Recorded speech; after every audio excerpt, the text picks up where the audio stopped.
जी सारे दर्शकों का बहुत बहुत स्वागत ਜਿਹੜੇ ਸਾਡੇ ਪ੍ਰੋਗਰਾਮ ਨੂੰ ਦੇਖ ਰਹੇ ਨੇ ਵੈਸਟਰਨ ਓਵਰਸੀਜ਼ ਤੋਂ ਪ੍ਰਦੀਪ ਵਾਲਿਆਂ ਜੀ ਅੱਜ ਮੇਰੇ ਨਾਲ ਨੇ ਗੱਲਬਾਤ ਕਰਾਂਗੇ ਸਟੂਡੈਂਟ ਵੀਜ਼ਾ ਦੀ ਖਾਸ ਟੌਪਿਕ ਜਿਹੜਾ ਰਹੇਗਾ ਕੈਨੇਡਾ STS ਸਿਸਟਮ ਰਹੇਗਾ ਕਿ ਬਦਲਾਅ ਜਿਹੜਾ ਕੀਤਾ ਗਿਆ ਸੋ ਪਹਿਲਾਂ ਸਵਾਗਤ ਕਰ ਲਈਏ ਸਰ ਬਹੁਤ ਬਹੁਤ ਸਵਾਗਤ थैंक यू सत श्री अकाल जी सो कैनेडा की गल करांगे सब तो पहले एक इन्फॉर्मेशन जी जरूरी एक लड़ी चल रही सी आयल्स रियलिटी टैसट की वो बच्चे जोड़े आयल्स के लिए किसी भी तरह की समस्या का सामना कर रहे थे वैस्टਰਨ ओवरसीज़ वालों कंपेनिंग चलाई गई सी 16 जून शनिवार के दिन अमृतसर के आयल्स रियलिटी टैसट किया जा रहा है। पिछले समय दौरान भी पंजाब ते हरियाणा जोड़े वक्रो वक्रे थावां ते इस तरह के टैसट किए गए सी आयल्स नूं लैके किसी भी तरह की जी प्रॉब्लम सी बच्चों एक टैसट के रूप में उस जी प्रोग्राम जी प्रॉब्लम ने उन्होंने हल करने की कोशिश की गई सी। सो थोड़ा जिहा जो 2 मिनट आयल्स रियलिटी टैसट की जिक्र करिए किस तरह के बच्चों को इनवाइट करना चाहोगे। देखिए सर, आयल्स रियलिटी टेस्ट हम कंटिन्यूसली पूरे नॉर्थ इंडिया में करते आ रहे हैं और अब टर्न है अमृतसर की। अमृतसर में जो कि 16 जून को दिन सैटरडे पड़ता है,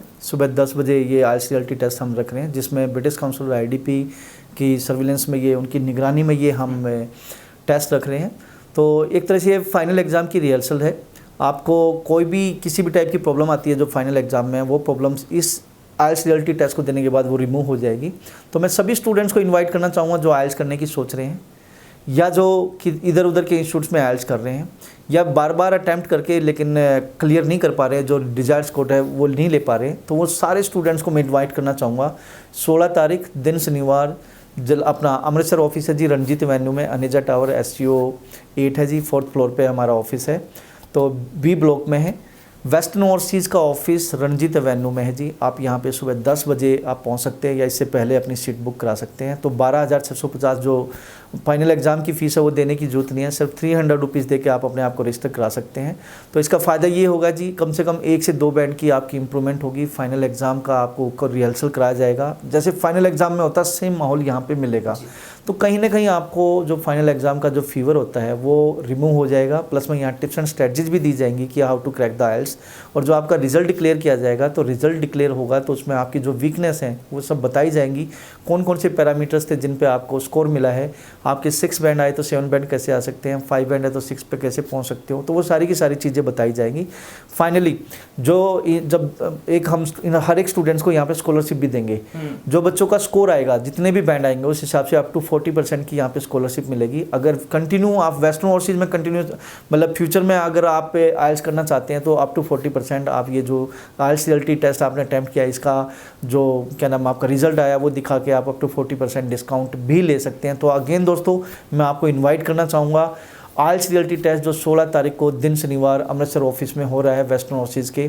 तो अनेजा टावर है जी, B block, Ranjit Avenue, SCO 8 है, 4th फ्लोर पे आपने आना है। इस बात की मैं आपको अगेन श्योरिटी देना चाहूँगा कि इस एग्ज़ाम में अगर आप ये आयल्स रियलिटी टेस्ट अगर आप एग्ज़ाम देंगे तो कहीं ना कहीं आपको ये फील होगा कि यस, आप यहाँ पे स्टैंड थे तो आज यहाँ पहुँच चुके हो। इसमें IDP ब्रिटिश काउंसिल के जो पर्सन है वो अपने बारे में बताएंगे, साथ साथ में IDP ब्रिटिश काउंसिल की सर्टिफाइड ट्रेनर होंगे जो आपको टिप्स एंड स्ट्रेटजीज भी देंगे जी।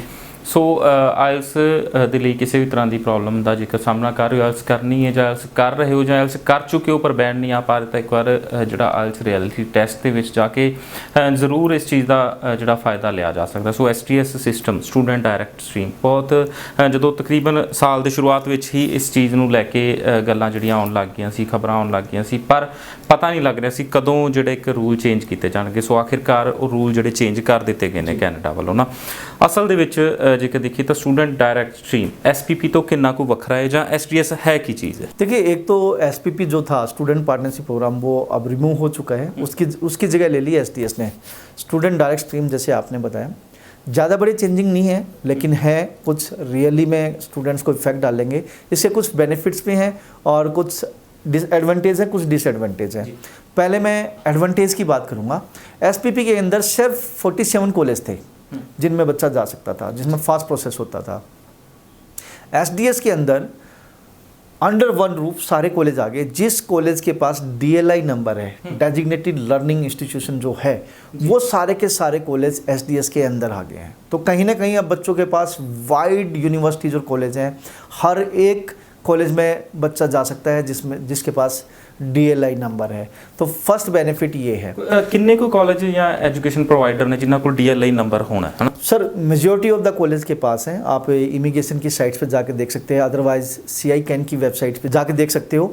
जिस कॉलेज के पास DLI नंबर है, सिर्फ वही कॉलेज इंटरनेशनल स्टूडेंट्स को बुला सकता है। दैट इज़ मतलब DLI का फ़ायदा यही है, डेजिग्नेटेड लर्निंग इंस्टीट्यूशन का फ़ायदा यही है कि DLI के बगैर आप इंटरनेशनल स्टूडेंट्स को बुला नहीं सकते। तो मेजॉरिटी ऑफ द कॉलेज के पास DLI आज की डेट में है बेनिफिट। अब बात करेंगे, बेनिफिट यही हुआ। दूसरा, अब क्या होता था 47 कॉलेज में हर एक प्रोविंस में कॉलेज नहीं होता था। जैसे हम नोवा स्कोशिया में बात करें, नोवा स्कोशिया में नहीं था, ठीक है। इस तरह से क्यूबिक की बात करें, अल्बर्टा की बात करें, तो यहाँ या फिर नहीं सी या घट से बहुत कम थे। लेकिन अब क्या है, DLI सबके पास है। तो DLI जिसके पास है, हर प्रोविंस में DLI हर कॉलेज के पास है, तो कहीं ना कहीं बच्चा हर प्रोविंस में अब जा सकता है। बेनिफिट ये है। दूसरा, SPP के अंदर क्या था जी, आपको 6 band no less than 5.5 band लेने होते थे। यहाँ आपको SDS के अंदर अब 6 ईच लेने होंगे। ओवरऑल भी 6 बैंड होने चाहिए और ईच मॉड्यूल भी 6 होने चाहिए। यहाँ अब मैं बच्चों को अगेन रिक्वेस्ट करूँगा कि वो हार्डवर्क करें और अच्छा स्कोर लेके आएँ। और उसी के को देखते हुए भी हमने ये जो IELTS रियलिटी टेस्ट रखा है, उसमें भी पहुँच के आप अपने आप को असेस करा सकते हैं कि आप कहाँ पे स्टैंड करते हैं, जो कि हम 16 तारीख को अपना दिन शनिवार अपना अमृतसर ऑफिस में करने जा रहे हैं IELTS रियलिटी टेस्ट। तो अब आपको 6 ईच लेना होगा जी। तीसरा, पहले SPP के अंदर आपको 6 मंथ की फ़ीस मैंडेटरी थी, या आपको साल की फ़ीस मैंडेटरी है। आपको 1 साल की पूरी फ़ीस आपको अप फ्रंट जमा करानी पड़ेगी यूनिवर्सिटीज़ और कॉलेज में। तीसरा, आपको GIC पहले भी लेना था, अब भी $10,000 का GIC लेना है। पहले क्या था, सिर्फ 2 अपना क्या नाम है बैंक थे, अब आज की डेट में 4 बैंक है जी। तो 4 बैंक में बच्चा अपना क्या नाम है GIC अप्लाई कर सकता है। नेक्स्ट चीज़ जो आती है वो है कि आपको अप फ्रंट मेडिकल पहले भी लेना होता था, अब भी लेना होगा अप फ्रंट मेडिकल। मतलब पहले ही फाइल डालने से 1 हफ्ता पहले आपको मेडिकल कराना ही कराना पड़ेगा। नेक्स्ट चीज़, 18 साल से जो बच्चा छोटा होगा उसको कस्टोडियनशिप लेनी पड़ेगी, एक तरह से केयर टेकर लेना पड़ेगा। ये पहले इतना रूल नहीं था हर एक कॉलेज में या हर एक प्रोविंस में, अब ये मैंडेटरी हो गया कि अगर आप बिलो 18 है तो आपको आपको जाना है, तो चाहे नॉन SPP में जाना है, चाहे SD जो नॉन SPP मतलब जनरल की फाइल की बात कर रहे हैं हम, या अब उसको रेगुलर स्टडीज़ परमिट भी बोलते हैं, और एक SDS आ गया। तो आप जहाँ भी जा रहे हैं तो आपको कस्टोडियनशिप आपको लेनी पड़ेगी। तो सिंपल सी बात है, आपको अपफ्रंट मेडिकल कराना पड़ेगा, आपको साल की फ़ीस देनी पड़ेगी, GIC लेना पड़ेगा SDS के अंदर, और आपको 6 बैंड ईच के साथ अप्लाई करना पड़ेगा। और वाइड रेंज होगी है, मतलब हर प्रोविंस में आपको अब DLI नंबर कॉलेज मिल जाएंगे। एक चीज़ का आपने ध्यान रखना है कि जिस कॉलेज के पास DLI है, इसका मतलब ये नहीं है कि बच्चा स्टडी कंप्लीट करने के बाद हर एक बच्चा को वर्क परमिट मिलेगा। आपने DLI कॉलेज जो लिया है, आपने पहले ही ये चूज़ कर लेना है कि क्या स्टडी कंप्लीट करने के बाद उस कॉलेज को अथॉरिटी है कि पढ़ने के बाद कि मैं उस कॉलेज में पढ़ने के बाद वर्क परमिट PSW जिसको पोस्ट स्टडी वर्क परमिट मिलेगा या नहीं मिलेगा। तो इस बात पर आपने जरूर ध्यान रखना है।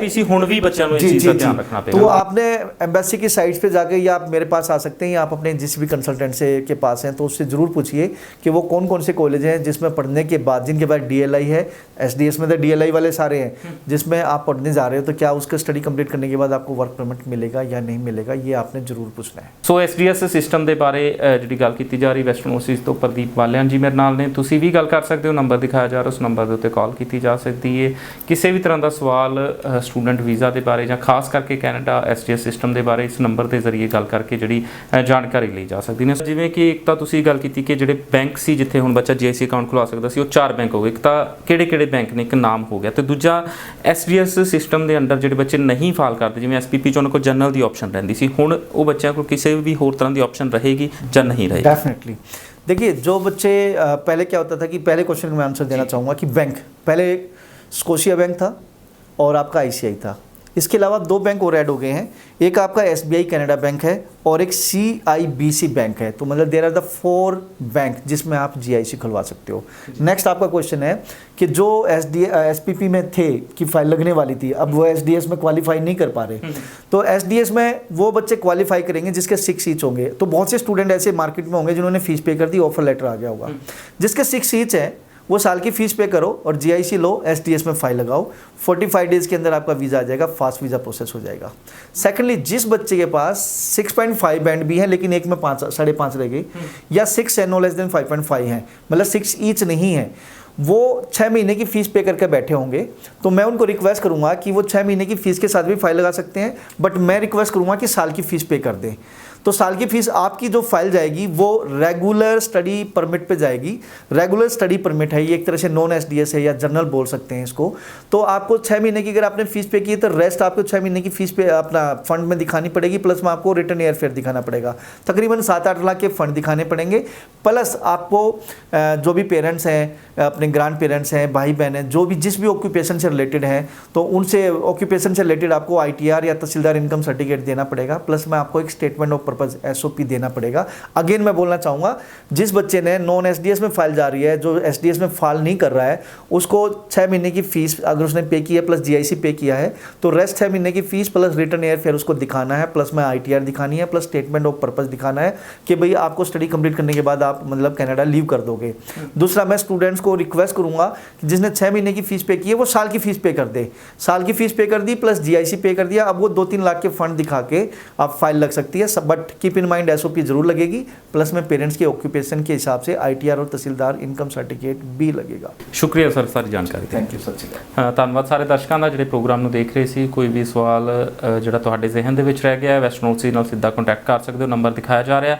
ਵੈਸਟਰਨ ਓਵਰਸੀਜ਼ 172 ਫੇਸਬੁੱਕ ਪੇਜ ਨੂੰ ਲਾਈਕ ਕਰਕੇ ਵੀ ਗੱਲਬਾਤ ਕੀਤੀ ਜਾ ਸਕਦੀ, ਸਵਾਲ ਪੁੱਛਿਆ ਜਾ ਸਕਦਾ। ਫਿਲਹਾਲ ਦੇ ਲਈ ਪ੍ਰੋਗਰਾਮ ਨੂੰ ਖਤਮ ਕਰਦੇ ਹਾਂ, ਮੈਨੂੰ ਦਿਓ ਆ ਗਿਆ, ਸਤਿ ਸ਼੍ਰੀ ਅਕਾਲ।